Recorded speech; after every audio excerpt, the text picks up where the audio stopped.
రోజు మెదక్ జిల్లా కలెక్టర్ కార్యాలయంలో బీసీ వెల్ఫేర్ అధికారి గారిని కలిసి ఈ నెల 27వ తేదీన కొండ లక్ష్మణ్ బాపూజీ గారి జయంతి కార్యక్రమాన్ని ఘనంగా నిర్వహించాలని, అదే విధంగా కార్యక్రమం యొక్క రూపకల్పన గురించి చర్చించడం జరిగింది. వారు సానుకూలంగా స్పందించి మెదక్ పట్టణంలోని కొండ లక్ష్మణ్ బాపూజీ గారి విగ్రహాన్ని కలెక్టర్ సందర్శించి పూలమాలతో సత్కరించి పూజా కార్యక్రమం నిర్వహించిన తర్వాత మెదక్ కలెక్టర్ కార్యాలయంలో పెద్ద ఎత్తున జయంతి కార్యక్రమాన్ని నిర్వహిస్తామని చెప్పడం జరిగింది.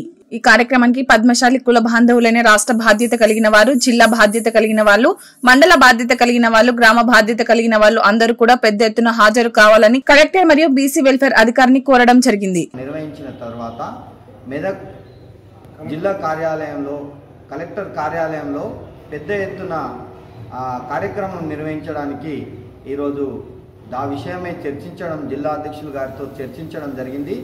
ఇట్టి కార్యక్రమానికి మెదక్కి సంబంధించిన జిల్లా పదాధికారులు, జిల్లా అధికారులు, జిల్లా పద్మశాలి కుల బాంధవులు, మండల పదాధికారులు, మండల కుల బాంధవులు, అదే పట్టణ పదాధికారులు, పట్టణ కుల బాంధవులందరూ కూడా, గ్రామాలకు సంబంధించినటువంటి అధ్యక్ష కార్యదర్శులు, పదాధికారులు అందరూ కూడా, అదేవిధంగా రాష్ట్రానికి సంబంధించినటువంటి అధ్యక్ష ప్రధాన కార్యదర్శులు, అదేవిధంగా రాష్ట్ర పదాధికారి బాధ్యత కలిగిన వాళ్ళందరూ కూడా పెద్ద ఎత్తున విచ్చేసి ఆ యొక్క 27వ తారీఖున నిర్వహించే కొండా లక్ష్మణ్ బాపూజీ గారి జయంతిని దిగ్విజయంగా మెదక్ జిల్లాలో దిగ్విజయంగా ఏర్పాటు చేసినటువంటి కార్యక్రమాన్ని విజయవంతం చేయాల్సిందిగా కోరుకుంటున్నాం. జై మార్కండేయ, జై పద్మశాలి.